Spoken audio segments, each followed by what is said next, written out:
خطابت وجد میں آئے تو پھر ہتھیار بن جائے، کبھی نیزہ کبھی خنجر کبھی تلوار بن جائے۔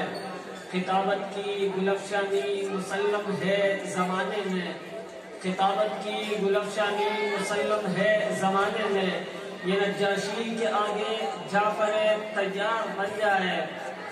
اب میں بلا تاخیر اس مجلس کے اس تقریب کے معزز مہمان کو دعوت خطاب دینا چاہتا ہوں۔ گویا ان کی خطابت کو دیکھ کر ہی شاعر نے کہا تھا، اللہ نے موصوف کی رنگین بیانی، ہر لفظ ہے گلدستہ گلزار معانی، ٹھہرے ہوئے لہجے میں ہے گنگا کی روانی، ٹھہرے ہوئے لہجے میں ہے گنگا کی روانی، الفاظ کی بندش میں جمنا کی جوانی، شاہین خطابت جرنیل کراچی، ترجمان اہل سنت قائد کراچی، نوجوانوں کے دلوں کی دھڑکن، پیر کامل ولی دورہ حضرت مختار الدین شاہ صاحب کے خلیفہ و معتمد خاص حضرت مولانا تاج محمد حنفی صاحب، تمام حضرات زوردار نعرے سے ان کا استقبال کریں۔ نعرہ تکبیر، نعرہ تکبیر، شان رسالت، عظمت قرآن۔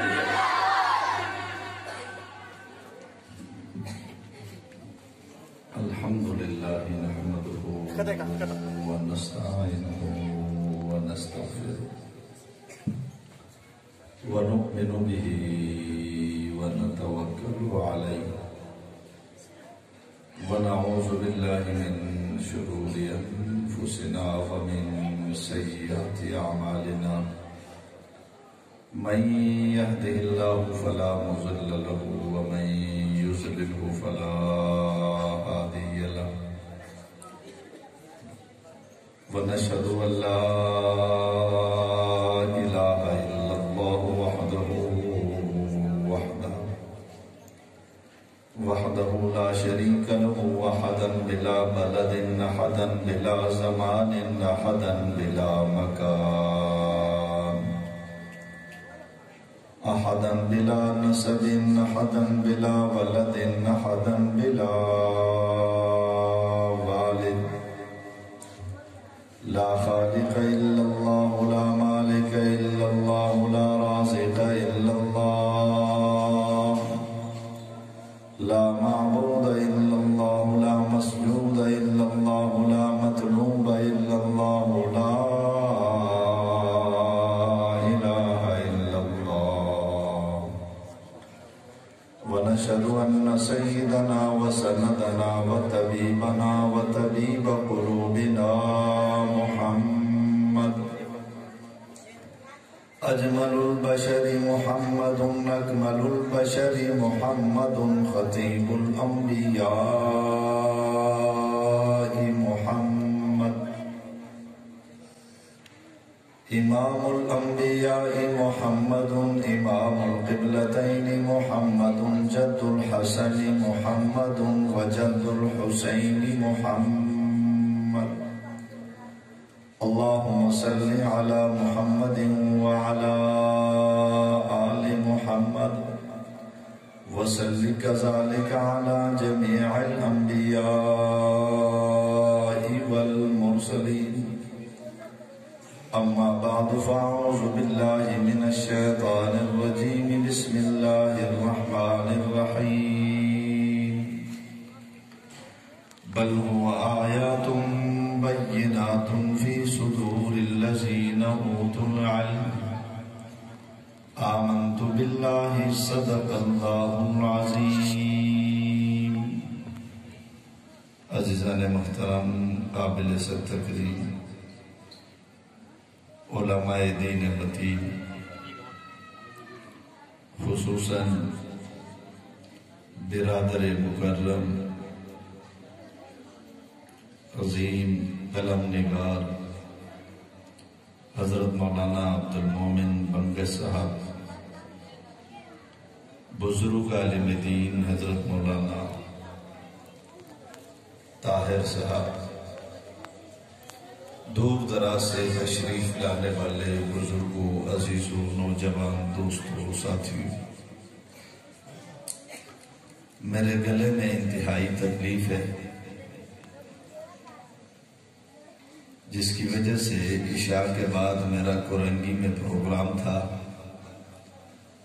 ان کو میں نے جواب دے دیا چونکہ طاہر صاحب ہمارے بزرگ ہیں، یہاں آنے کو، اس کی دعوت کو، اس کو دیکھنے کو ہم اپنے لیے سعادت سمجھتے ہیں، اس لیے صرف حاضری لگانے کے لیے یہاں آیا ہوں۔ شاید میں آپ سے تفصیلی گفتگو نہ کر سکوں، میرے گلے میں انتہائی تکلیف ہے، اس وقت بھی گلا سوجا ہوا ہے، ابھی ڈاکٹر کے پاس سے دوائی لے کر آپ کے پاس آیا ہوں۔ دعا فرمائے اللہ تعالیٰ شفا عطا فرمائے، آمین۔ عزیزان محترم، اس وقت پوری کائنات میں، صرف یہاں کراچی میں نہیں، پوری کائنات میں، مشرق میں، مغرب میں، شمال میں، جنوب میں، عرب میں، عجم میں، دیہات میں، شہر میں، بستیوں میں، علاقوں میں، بڑوں کے پاس، چھوٹوں کے پاس، مردوں کے پاس، عورتوں کے پاس، جہاں بھی صداقت نظر آتی ہے، جہاں بھی اچھائی نظر آتی ہے، جہاں بھی عدالت نظر آتی ہے، جہاں بھی شرافت نظر آتی ہے، جہاں بھی ادب نظر آتا ہے، جہاں بھی حیا نظر آتی ہے، جہاں بھی تعلیم نظر آتی ہے، جہاں اللہ کی توحید نظر آتی ہے، نبی کی نبوت نظر آتی ہے، نبی کی سنت نظر آتی ہے، گویا مختصر یہ ہے، کائنات میں جو بھی اچھائی نظر آتی ہے یہ اس قرآن پاک کا فیضان ہے۔ قرآن کی وجہ سے صداقت بھی ہے، قرآن کی وجہ سے عدالت بھی ہے، قرآن کی وجہ سے شرافت بھی ہے، قرآن کی وجہ سے عظمت بھی ہے، قرآن کی وجہ سے توحید بھی ہے، قرآن کی وجہ سے رسالت بھی ہے، قرآن کی وجہ سے سنت بھی ہے، قرآن کی وجہ سے انبیاء کے طریقے بھی ہیں، باقیات بھی ہیں، حیا بھی ہے، شرم بھی ہے، بڑوں کا ادب بھی ہے، چھوٹوں کا شفقت بھی ہے، جہاں بھی اچھائی نظر آتی ہے، جی ہاں یہ اس قرآن پاک کا فیضان تھا، ورنہ اس قرآن کے آنے سے پہلے صداقت نہیں تھی، عدالت نہیں تھی، شرافت نہیں تھی، حیا نہیں تھی، اچھائی نہیں تھی، خوبی نہیں تھی، بڑوں کا ادب نہیں تھا، چھوٹوں پر شفقت نہیں تھی، قرآن کے آنے سے پہلے یتیموں کا کوئی پوچھنے والا نہیں تھا، عورت کی کوئی اہمیت نہیں تھی، ہاں مزدور کی کوئی اہمیت نہیں تھی، اگر آج مزدور کو مزدوری ملتی ہے یہ قرآن کا فیضان ہے، خواتین کا احترام ہے یہ قرآن کا فیضان ہے، اگر ماں کا ادب ہے یہ قرآن کا فیض ہے، بیٹی اگر رحمت ہے تو یہ قرآن کا فیض ہے، ورنہ اس قرآن کے آنے سے پہلے یہ چیزیں نہیں تھی۔ مجھ سے کسی نے پوچھا کہ صاحب جب یہ چیزیں نہیں تھی، عدالت نہیں، شرافت نہیں اور ماں کا ادب نہیں، احترام نہیں، بیٹی کی اہمیت نہیں، پھر بتاؤ اس دور میں کیا تھا؟ میں نے کہا جب قرآن نہیں تھا، ایک واقعہ آپ کے سامنے رکھ کر اس دور کے حالات آپ کے سامنے رکھنا چاہتا ہوں، اپنی زبانی نہیں، قرآن نازل ہونے کے بعد ایک آدمی چلتا ہوا میرے اور آپ کے نبی سرور کونین، ساقی کوثر، تاجدار مدینہ، فخر دو عالم، آمنہ کے در یتیم، محبوب کبریہ، احمد مصطفیٰ، جناب محمد الرسول اللہ صلی اللہ علیہ وسلم کے پاس آیا، آ کر عرض کیا اللہ کے رسول مجھ سے گناہ ہوا ہے، کیا مجھے معافی مل سکتی ہے؟ میرے نبی نے پوچھا بتاؤ تو صحیح تیرا گناہ کیا ہے؟ اس آدمی نے عرض کیا اللہ کے رسول میرا گناہ آسمانوں سے بڑا ہے، زمین سے بڑا ہے، پہاڑوں سے بڑا ہے، میں نے بہت بڑا گناہ کیا ہے، کیا مجھے معافی مل سکتی ہے؟ میرے نبی نے پوچھا وہ گناہ بتاؤ جو آسمانوں سے بھی بڑا، زمین سے بھی بڑا، پہاڑوں سے بھی بڑا۔ وہ آدمی بیان کرنے لگا، عرض کہ اللہ کے رسول جب قرآن آیا نہیں تھا، آپ نے نبوت کا اعلان کیا نہیں تھا، اس دور میں اس زمانے میں میں نے شادی کی، شادی کرنے کے بعد میری اہلیہ امید سے تھی. میں سفر پہ نکل گیا, کئی سال سفر میں تھا, میں سفر میں رہا. میرے گھر میں ایک بچی آ گئی, ایک بچی پیدا ہوئی, ایک بچی کی ولادت ہوئی. جب بچی پیدا ہوئی میری اہلیہ نے سوچا میرا شوہر سفر سے واپس آئے گا, آنے کے بعد اس کو پتہ چلے گا اس کے گھر میں بیٹی آئی ہے, وہ اس کو زندہ دردگور کر دے گا. اس لیے بچی کو اٹھایا, رشتہ داروں کے پاس لے جا کر کہا اس بچی کو اپنے پاس رکھنا, میرے شوہر آ جائے اس کو نہ بتانا کہ اس کی بچی ہے. بچی وہاں پلنے لگی. وہ آدمی بیان کرتا ہے آقا میں وہاں سے واپس آیا, جب اپنے گھر پہنچا 2 دن گزرے, 3 دن گزرے, ہفتہ گزرا, ایک دن گھر میں بیٹھا ہوں, اہلیہ بھی بیٹی ہے, ایک چھوٹی سی بچی, ننھی سی بچی, پیاری سی بچی چلتی ہوئی گھر میں آ گئی. کہتے بچی کو میں نے دیکھا, بچی مسکرا رہی تھی, میں نے بلایا, بچی میرے پاس آئی, میں نے باتیں کی, اس نے توتلی زبان سے مجھ سے باتیں کی, ایک ایک بات کا جواب دیا.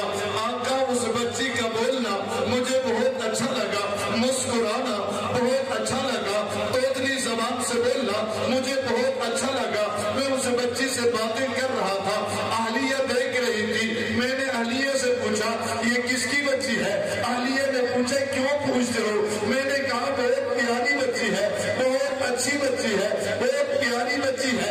اس کا مسکرانا, اس کا چل کر آنا, اس کا ہنسنا اور اس کا توتلی زبان سے بولنا مجھے بڑا اچھا لگا. اہلیہ نے کہا اگر یہ بچی اس کا چلنا بیٹھنا اڑنا آپ کو اچھا لگا ہے پھر پریشان نہ ہونا, یہ کسی اور کی بچی نہیں ہے, یہ آپ کی بچی ہے, یہ آپ کا خون ہے. آقا میری اہلیہ نے جو مجھے بتایا بات نہیں بتائی, میرے سینے پہ گولی اتار دی. میں نے اس وقت سوچنا شروع کر دیا اچھا میرے گھر میں بچی پیدا ہو گئی ہے, کل کو یہ بچی جمع ہو جائے گی, کوئی بھی اس کا رشتہ بن کر میرے دروازے پہ آئے گا, کل کو کوئی میرا داماد بنے گا, میری ناک کٹ جائے گی, عزت خاک میں مل جائے گی.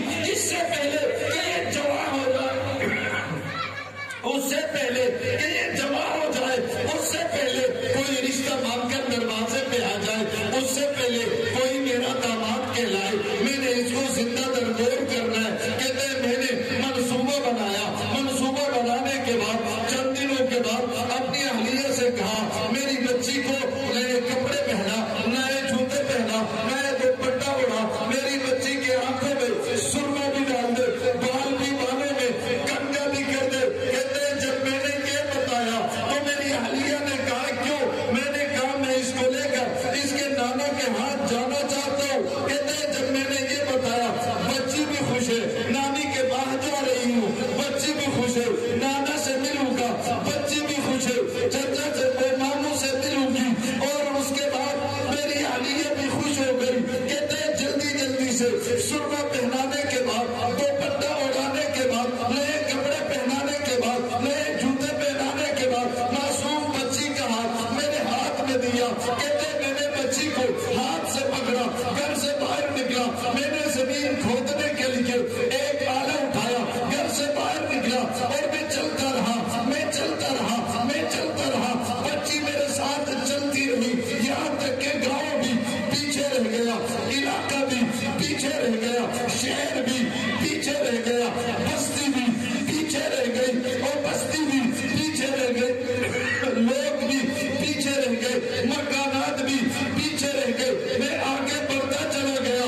بچی نے مجھے کہا ابا جان آپ کہاں چل دیے؟ آگے مکان کوئی نہیں, آگے شہر کوئی نہیں, آگے بستی کوئی نہیں, آگے لوگ کوئی نہیں, آگے بازار کوئی نہیں, آگے شہر کوئی نہیں, آگے جنگل ہے, آگے بیابان ہے, آگے صحرا ہے, آگے تو چٹیل میدان ہے, وہاں لوگ کوئی نہیں ہے. جس راستے پہ آپ جا رہے ہیں ماموں کے گھر کا راستہ یہ نہیں ہے, نانے کے گھر کا راستہ یہ نہیں ہے. میں امی کے ساتھ کئی مرتبہ جا چکی ہوں. کہتے ہیں جب بچی نے یہ کہا میں نے ایک تھپڑ مارا اور میں نے کہا آرام سے خاموشی کے ساتھ میرے ساتھ چلتی رہے. وہ چلتی رہی, ہم بیابانوں ویرانوں اور صحرا میں پہنچے. پہنچنے کے بعد بچی کو میں نے بٹھایا, میں نے زمین کھودنا شروع کیا. بچی کھیل رہی ہے, بچی کو کوئی پتہ نہیں یہ قبر میری ہے, بچی کو پتہ نہیں. تھوڑی دیکھا وہ بچی بیٹھی رہی کھیلتی رہی. میں زمین کھودتا رہا. کہتے ہیں تھوڑی دیر کے بعد اس بچی نے دیکھا مجھ پر پسینے آ گئے ہیں. وہ بچی آگے بڑھی تو پٹا اٹھا کر میرے پسینے پوچھتی رہی. کہا ابا جان اس گرمی میں آپ یہاں محنت کیوں کرتے؟ میں نے کہا خاموشی سے بیٹھی رہے. وہ جا کر بیٹھ گئی. پسینہ صاف کرنے کے بعد کہا تھوڑی دیر کے بعد پھر وہ آ گئی. آنے کے بعد میرے ساتھ مٹی اٹھا کر باہر پھینکتی رہی. اس معصومہ کو ابھی تک یہ پتہ نہیں تھا یہ قبر کس کی ہے. کہتے میرے ساتھ مٹی اٹھاتی رہی. جب یہ قبر تیار ہو گئی میں نے اسی بچی کو اٹھایا اس قبر میں اتارا اوپر مٹی ڈالنا شروع کر دیا. وہ بچی سمجھی ابا مذاق کر رہا ہے. وہ ہنستی رہی وہ مسکراتی رہی. کہتے میں مٹی ڈالتا رہا. تھوڑی دیر کے بعد جب میں نے مٹی ڈالی اور اس کی سانس بند ہو گئی اس نے کہا ابا ابا ابا مجھے مارنا نہیں مجھے قتل نہیں کرنا مجھے چھوڑ دو. ابا کپڑا نہیں دے سکتی میں کپڑا نہیں مانگتی. مکان نہیں دے سکتا مکان نہیں مانگتی. کھانا نہیں دے سکتا کھانا نہیں مانگتی. کپڑا نہیں دے سکتا کپڑا نہیں مانگتی. ابا مجھے مارنا نہیں مجھے قتل نہ کرنا مجھے چھوڑ دو. آئندہ کے لیے تیرے گھر میں نہیں آؤں گی. کھانا نہیں مانگوں گی مکان نہیں مانگوں گی. مجھے چھوڑ دو. جنگلوں میں نکل جاؤں گی میں پتے کھا کر گزارا کر جاؤں گی. لیکن ابا اپنا چہرہ آپ کو نہیں دکھاؤں گی. مجھے مارنا نہیں. کہتا ہے وہ چیختی رہی وہ چلاتی رہی وہ روتی رہی. وہ ابا ابا ابا ابا کی صدایں دیتی رہی. میں نے زندہ در غور کیا. میں گھر کی طرف روانہ ہوا. پیچھے سے آواز آ رہی تھی ابا ابا ابا. کہتا ہے میں گھر پہنچا رات آ گئی. میں سونے کے لیے جا کر لیتا. ابھی آنکھ بند نہیں. بچی سامنے آئی آ کر کہنے لگی کہ آئی زمین قتلت. ابا جان یہ جرم نے مجھے مارا ہے. قیامت کا دن ہوگا حشر کا میدان ہوگا اللہ کی عدالت ہوگی. محمد بن عبداللہ بھی موجود ہوں گے. اس وقت میرا ہاتھ ہوگا تیرا گربان ہوگا.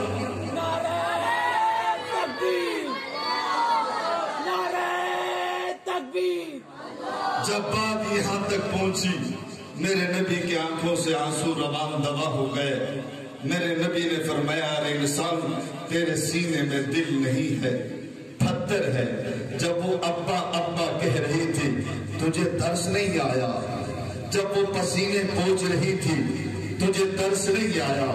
جب وہ مٹی اٹھا رہی تھی تجھے ترس نہیں آیا؟ جب وہ کہہ رہی تھی مکان نہیں چاہیے تجھے ترس نہیں آیا؟ کھانا مت دو تجھے ترس نہیں آیا؟ ارے ظالم تیرے سینے میں دل نہیں ہے پتھر ہے. اس کو قتل نہ کرتا چھوڑ دیتی جنگلوں میں چلی جاتی. لیکن تو نے بڑا ظلم کیا ہے. آقا روتے رہے آقا روتے رہے. اس انسان نے کہا کہ آقا اسی لیے تو کہتا ہوں میرا گناہ آسمانوں سے بڑا ہے زمینوں سے بڑا ہے پہاڑوں سے بڑا ہے. آقا نے پوچھا اتنا بڑا گناہ اتنا بڑا ظلم تم نے کیوں کیا؟ جواب دیا آقا اس وقت قرآن آیا نہیں تھا. ہمیں قرآن کا پتہ نہیں تھا. اچھائی کا پتہ نہیں تھا برائی کا پتہ نہیں تھا. ظلم کا پتہ نہیں تھا عدل کا پتہ نہیں تھا. اس وجہ سے اتنا بڑا گناہ ہم سے ہو گیا ہے. آقا معافی کی کوئی صورت ہو سکتی ہے؟ میرے نبی نے فرمایا پریشان کیوں ہوتا ہے؟ آجا میں کلام لے کر آیا ہوں جس کو قرآن کہا جاتا ہے. آؤ قرآن کو سینے سے لے گا اللہ تیرے سارے گناہوں کو معاف فرما دے.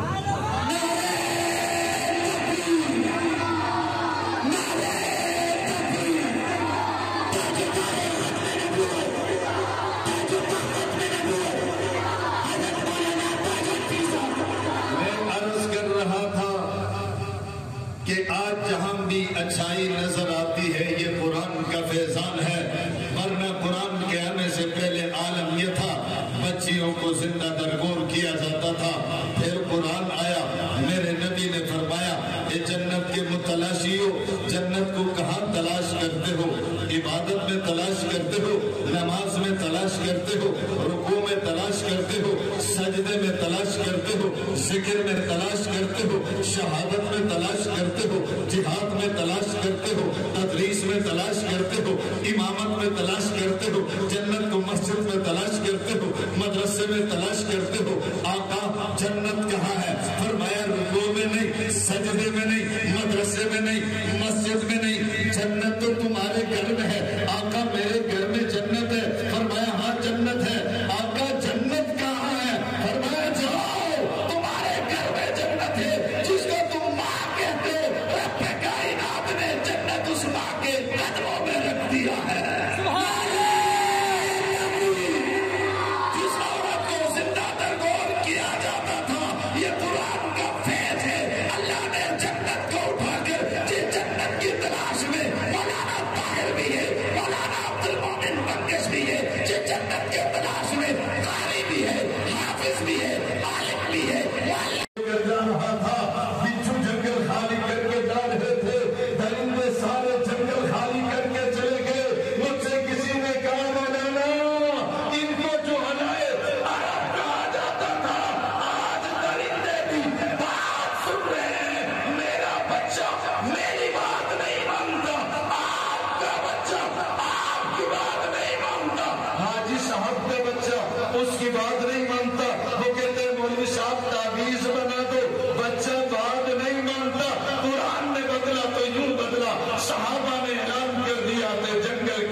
نبوت بھی مجھ سے کسی نے کہا مولانا اس قرآن سے پہلے نبوت نہیں ہے۔ میں نے کہا قرآن سے پہلے نبوت ہے، قرآن کے بعد نبوت نہیں ہے۔ میں نے کہا قرآن سے پہلے آدم نبی ہے، نوح نبی ہے، ابراہیم نبی ہے، موسیٰ نبی ہے، عیسیٰ نبی ہے، سوالات انبیاء ہے، قرآن کے بعد نبوت نہیں ہے۔ مجھ سے کسی نے پوچھا نبوت کیوں نہیں؟ یا محمد بن عبداللہ بن عبد المطلب بن ہاشم بن عبد مناف بن قصی بن کناب بن مرہ بن کعب بن لبی بن غالب بن فہر بن کناب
ہر اچھائی کی ابتدا کا نام نبوت ہے، تکمیل کا نام تکمیل کا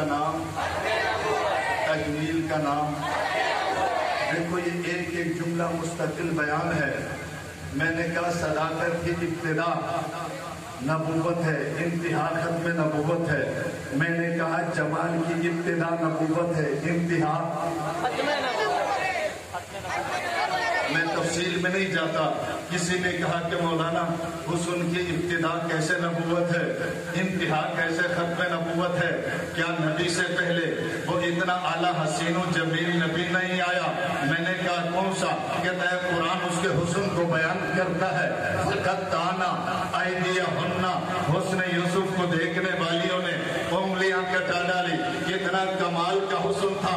میں نے کہا کمال کا حسن تھا، اس حسن کو میرا سلام ہے، لیکن ابتدا ہے۔ کہنے لگا انتہا کیسے؟ وہاں تو دیکھنے والیوں نے انگلیاں کٹا ڈالی۔ میں نے کہا ابتدا ہے، میرے نبی پہ حسن انتہا ہے۔ کہنے لگا کیسے؟ میں نے کہا وہاں دیکھنے والیوں نے انگلیاں کٹا ڈالی، جمال محمد کو سننے والوں نے گردنیں کٹا ڈالی ہے۔ ابتدا یوں ہے کہ دیکھنے والیوں نے انگلیاں کٹا ڈالی، جمال محمد وہ ہے دیکھنے والوں کی میں بات نہیں کرتا، جمال محمد کو سننے والوں نے گردنیں کٹا ڈالی۔ کسی نے کہا وہ کیسے؟ میں نے کہا جنہوں نے جمال محمد کو دیکھا وہ تو بدر میں کٹے، پیچھے نہیں ہٹے، احد میں کٹے، پیچھے نہیں ہٹے، خندق میں کٹے، پیچھے نہیں ہٹے، خیبر میں کٹے، پیچھے نہیں ہٹے، تابوک میں کٹے، پیچھے نہیں ہٹے، یرموک میں کٹے، پیچھے نہیں ہٹے، کربلا میں کٹے، پیچھے نہیں ہٹے، انگاروں پر لیٹے، پیچھے نہیں ہٹے، تختے دار پہ چڑھے، پیچھے نہیں ہٹے، گھروں کو چھوڑا، پیچھے نہیں ہٹائے، در چھوڑ دیے، لیکن پیچھے نہیں ہٹے۔ میں دیکھنے والے ابو بکر کی بات نہیں کرتا، عمر کی بات نہیں کرتا، عثمان کی بات نہیں کرتا، علی کی بات نہیں کرتا، صحابہ کی بات نہیں کرتا۔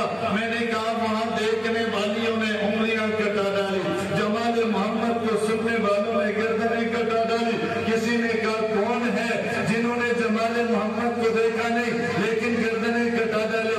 میں نے کہا ایک ہوتا تو نام لیتا، مولانا حق نواز سے لے کر ڈاکٹر عادل خان تک اتنے علماء شہید ہوئے، انہوں نے جمال محمد کو دیکھا نہیں، سنا تھا۔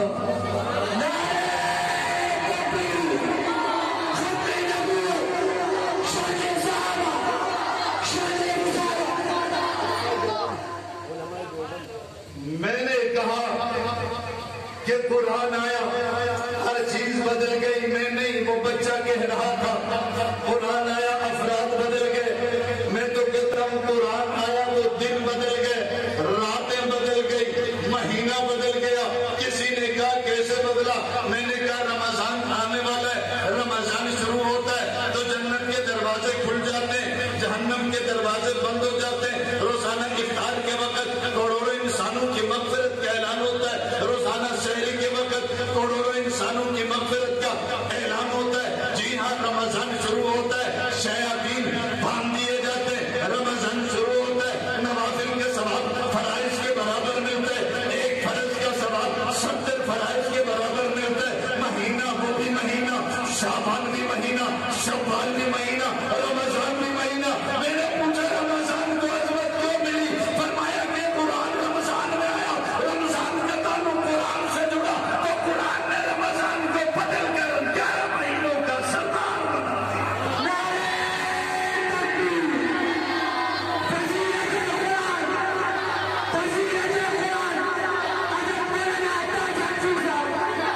خدا کی قسم اس قرآن نے کیسا بدلا ہے، عجیب بدلا ہے۔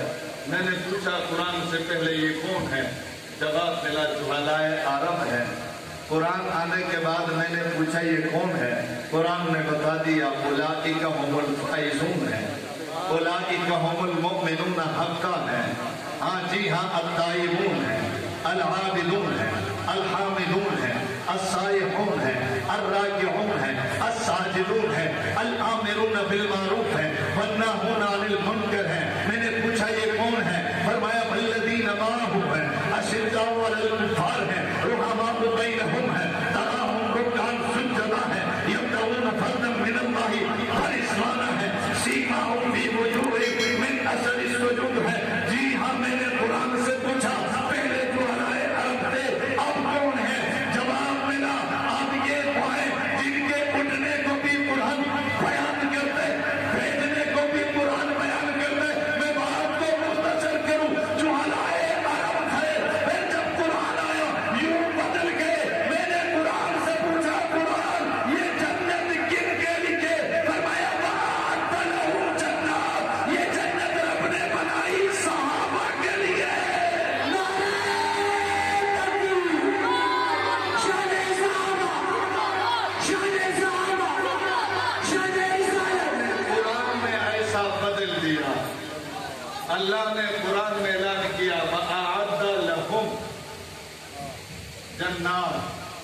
میں نے جنت بنائی ان کے لیے. اس وقت جب یہ آیت اتر رہی تھی نبی پڑھ کر سنا رہے تھے تو سامنے کون تھے؟ ماننے والے بولیں گے سامنے کون تھے؟ سامنے کون تھے؟ جی ہاں جی ہاں. جب نبی پڑھ کر سنا رہے تھے وَأَعْتَ لَهُمْ جنت ان کے لیے تو یہ ان والے کون تھے؟ کون تھے؟ مجھ سے کسی نے کہا کہ مولانا آپ نے عجیب بات کی. میں نے کہا میں نے نہیں, یہ تو قرآن کی آیت بتلا رہی ہے. کہا کہ ہم تو قرآن حفظ کرتے ہیں. میں نے کہا کس لیے؟ کہنے لگا جنت مل جائے. ہم قاری بنتے ہیں جنت مل جائے. ہم عالم بنتے ہیں جنت مل جائے. ہم نماز پڑھتے ہیں جنت مل جائے. ہم روزہ رکھتے ہیں جنت مل جائے. ہم حج کرتے ہیں جنت مل جائے. آپ نے کہا جنت بنی صحابہ کے لیے ہے, ہماری نمازوں کا کیا بنے گا؟ میں نے کہا پریشان کیوں ہوتا ہے؟ اس دور میں جنتی صحابہ ہیں, اس دور میں جنتی سپاہی صحابہ والے.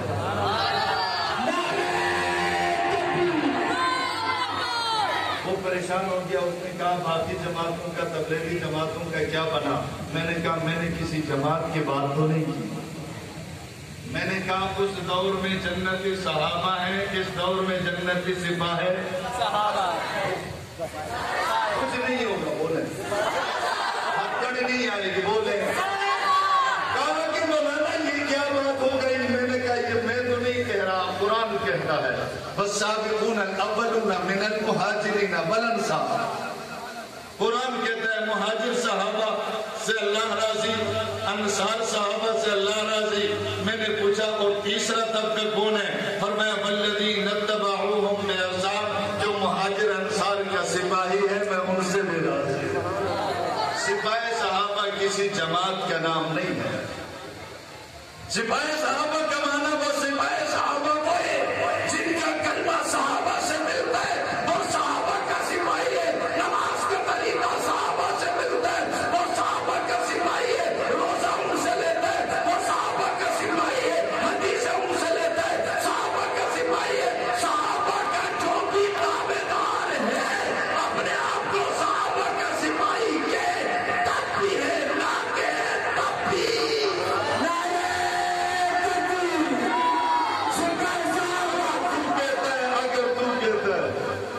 اگر تو کہتا ہے کہ میں صحابہ کا سپاہی نہیں تو پھر کوئی اور کلمہ بنا لے. یہ کلمہ جو ہم پڑھتے ہیں یہ تو صحابہ والا ہے.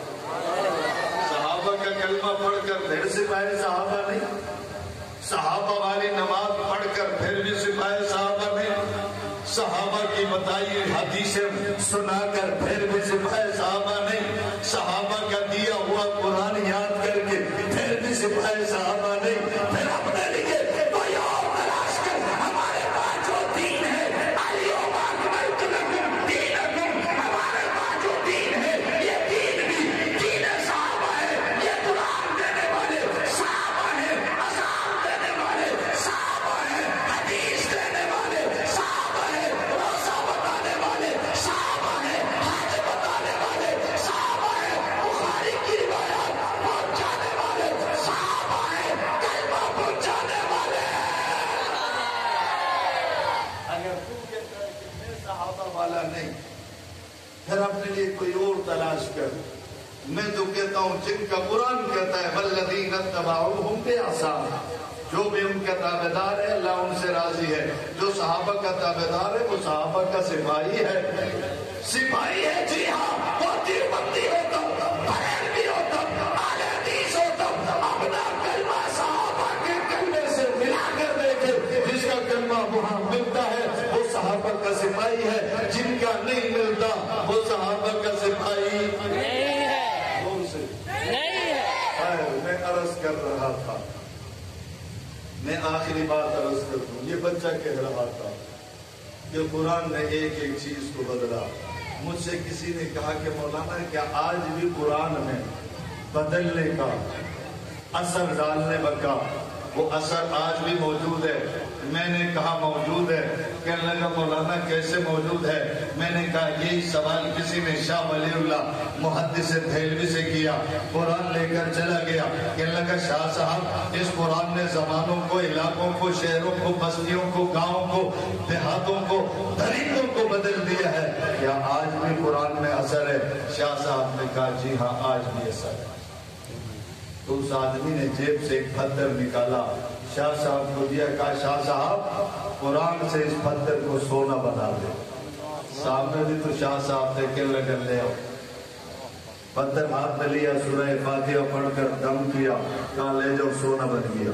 یہ آدمی خوشی سے نکلا، سوناروں کو دکھایا، انہوں نے کہا اتنا اعلیٰ سونا آج تک ہم نے دیکھا ہی نہیں۔ اس آدمی نے کہا یہ تو آسان نسخہ یاد آ گیا ہے، اب محنت کی ضرورت نہیں، مزدوری کی ضرورت نہیں، گھر میں بیٹھو، پتھر جمع کرو اور قرآن پڑھو، سونا بناؤ، کیوں محنت کرتے ہو؟ صبح مزدور لگا کر پورے گھر کو پتھروں سے بھرا، بھرنے کے بعد اچھی طرح وضو کیا، مصلی بچھایا، کیونکہ سونا جو بنانا تھا، خشوع خضوع سے بیٹھا، قرآن اٹھایا، قرات کے ساتھ، تجوید کے ساتھ، غنہ مت کے ساتھ سورہ فاتحہ پڑھ کر دم کیا، دیکھا پتھر بدلا نہیں۔ پریشان ہو گیا، سوچنے لگا ہو سکتا ہے کہ شاہ صاحب نے جب 30 مرتبہ سورہ فاتحہ پڑھی، پھر اٹھایا 40 مرتبہ دم کر کے دیکھا پتھر بدلا نہیں، زور سے سوچا ہو سکتا ہے کہ شاہ صاحب نے یاسین شریف بھی ساتھ ہی پڑھی ہو، یاسین بھی پورا پڑھ کر دم کیا، پتھر بدلا نہیں۔ اس نے کہا کہ ہو سکتا ہے وہ بڑے بزرگ ہیں، مختصر وقت میں پورا قرآن پڑھا ہو، الف لام سے لے کر والناس تک پورا قرآن پڑھ کر دم کیا، پتھر بدلا نہیں۔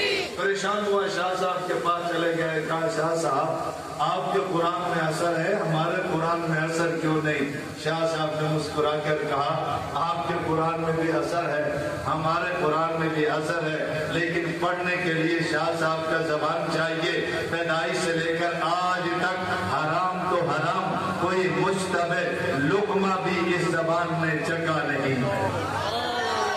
جی ہاں، قرآن میں آج بھی اثر ہے، لیکن پڑھنے کے لیے شاہ ولی اللہ کی زبان چاہیے، شاہ عبدالعزیز کی زبان چاہیے، قاسم العلوم والخیرات کی زبان چاہیے، شیخ الہند کی زبان چاہیے، بن نوری کی زبان چاہیے، شیخ سلیم اللہ خان کی زبان چاہیے۔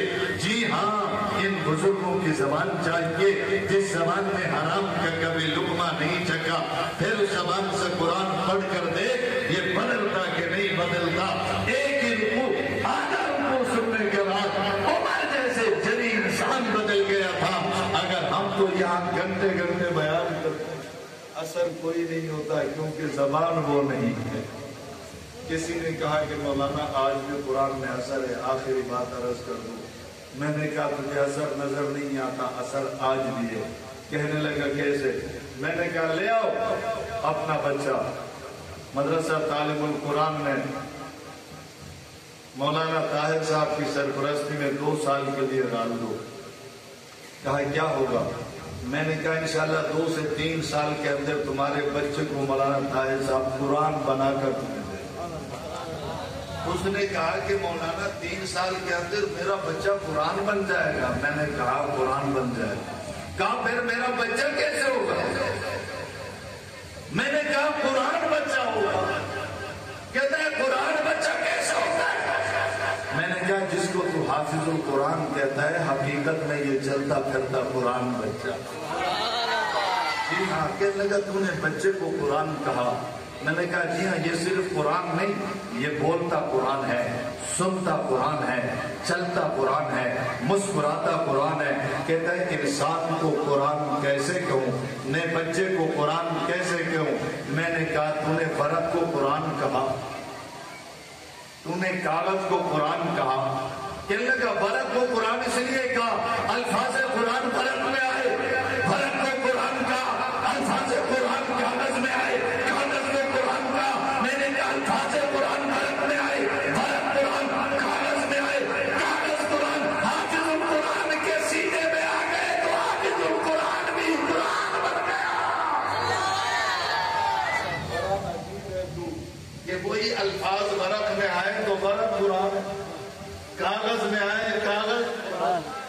کوئی اگر حافظ القرآن کے سینے میں آ گئے تو حافظ القرآن بھی قرآن ہے.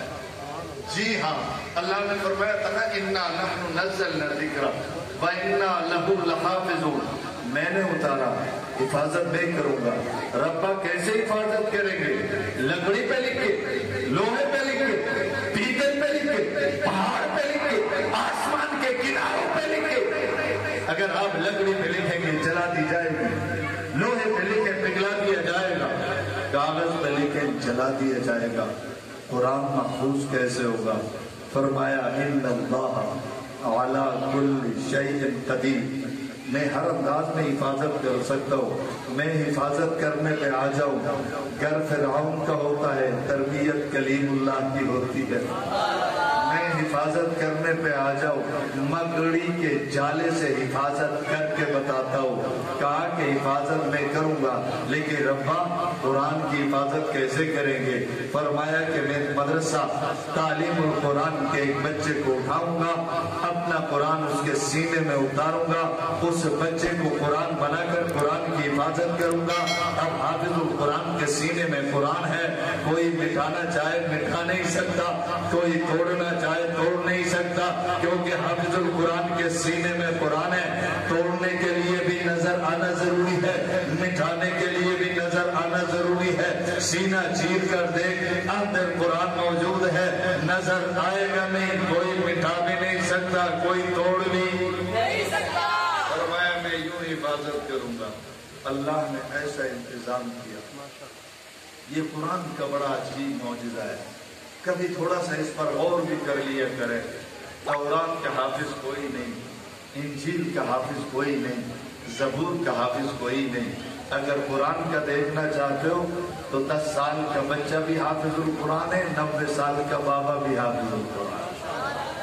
بچوں میں بھی، بوڑھوں میں بھی، جوانوں میں بھی، مردوں میں بھی، عورتوں میں بھی، پنجابیوں میں بھی، سریکیوں میں بھی، بلوچیوں میں بھی، سندھیوں میں بھی، پٹھانوں میں بھی. بلکہ مزید غور کریں گے، تاجروں میں بھی، مزدوروں میں بھی، امیروں میں بھی، غریبوں میں بھی، ہر جگہ حافظ القرآن. بلکہ مولانا طاہر صاحب نے بھی دیکھا ہوگا، میں نے تو ڈاکوؤں میں بھی حافظ القرآن دیکھا. حقیقت کہہ رہا ہوں، کب نہیں. ہاں ان کا عمل اپنی جگہ، عمل اپنی جگہ قرآن کا معجزہ ہے. میں نے ٹنڈوں میں حافظ القرآن دیکھا ہے، نابینوں میں حافظ القرآن دیکھا ہے، معذوروں میں حافظ القرآن، عام والوں میں حافظ القرآن، ہر قوم میں، ہر قبیلے میں. بلکہ میں نے تو یوں دیکھا مسلمانوں کے تمام مسلکوں میں. مولانا طاہر صاحب مسلمانوں کے تمام مسلک، دیوبندیوں میں، بریلویوں میں، اہل حدیثوں میں، مقلدوں میں، غیر مقلدوں میں، حنفیوں میں، شافعیوں میں، مسلمانوں کے تمام مسلکوں میں. مجھ سے کسی نے کہا مولانا تیری یہ بات نہیں مانتا. میں نے کہا کیوں نہیں مانتا؟ کہا مسلمانوں کے تمام مسلکوں میں حافظ القرآن نہیں. میں نے کہا دیوبندیوں میں نہیں، لگا ہے. بریلویوں میں نہیں، کہنے لگا ہے. اہل حدیثوں میں نہیں، لگا ہے. کہنے لگا کس میں نہیں؟ میں نے کہا کس میں نہیں؟ کہنے لگا ایک طبقہ اور بھی ہے جن میں حافظ القرآن نہیں. میں نے کہا جن میں حافظ القرآن نہیں وہ بے ایمان میرا نہیں ہے، وہ ہمارا نہیں ہے، ہمارا نہیں ہے. سمجھ لو، وہ ہمارا نہیں ہے. وہ ہمارا نہیں ہے، وہ ہمارا نہیں ہے.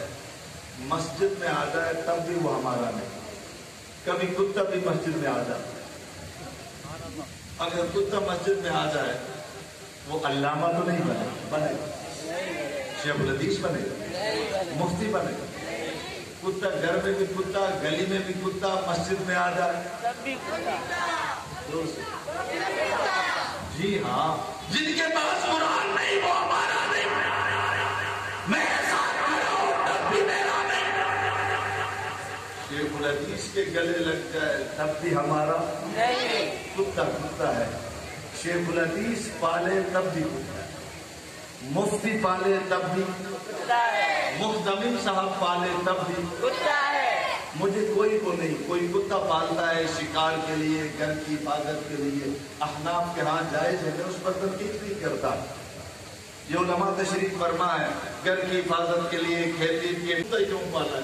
پالو, کالا پالو, سفید پالو, لیکن کہتے ہیں جو ابو بکر کو بھونک سکتا ہے وہ تجھے بھی کاٹ سکتا ہے.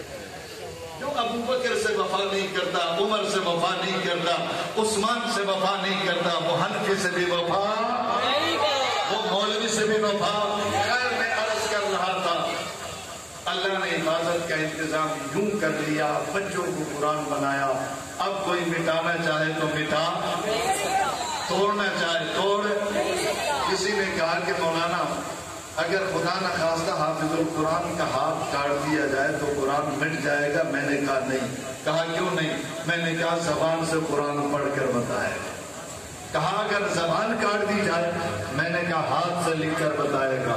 اس نے کہا زبان بھی کاٹ دی جائے, ہاتھ بھی کاٹ دیا جائے. میں نے کہا پھر بھی قرآن محفوظ ہے. سامنے کوئی دوسرا پڑھے گا, سر کا اشارہ کر کے بتائے گا صحیح پڑھ رہا ہے کہ بنا. وَإِنَّا لَهُ لَحَافِظُونَ. اللہ نے حفاظت کا انتظام یوں کیا. یہ ادارے بھی اس قرآن کی حفاظت کے ذرائع ہیں. آئیے آج کے بعد ہم تحیہ کریں, اس عظیم کلام سے اپنا تعلق جوڑیں گے انشاءاللہ. ہاتھ کھڑا کر کے ہاتھ کریں. ہمارا عقیدہ قرآن کے مطابق ہو, ہمارا نظریہ قرآن کے مطابق ہو. جی ہاں, ہماری عبادت قرآن کے مطابق ہو. اپنے بچوں کو مدرسے میں بھیجیں, بچوں کو حافظ بنائیں, قاری بنائیں, عالم بنائیں. اگر یہ کچھ نہیں کر سکتے, ان علماء سے تعلق بھی قرآن سے تعلق ہے, ان مدارس سے تعلق بھی قرآن سے تعلق ہے, ان مساجد سے تعلق بھی قرآن سے تعلق ہے, ان بزرگوں سے تعلق بھی قرآن سے تعلق ہے. اللہ تبارک و تعالیٰ سے دعا ہے, اللہ تبارک و تعالیٰ قرآن کے ساتھ تعلق جوڑنے کی توفیق عطا فرمائے. وما علیہ.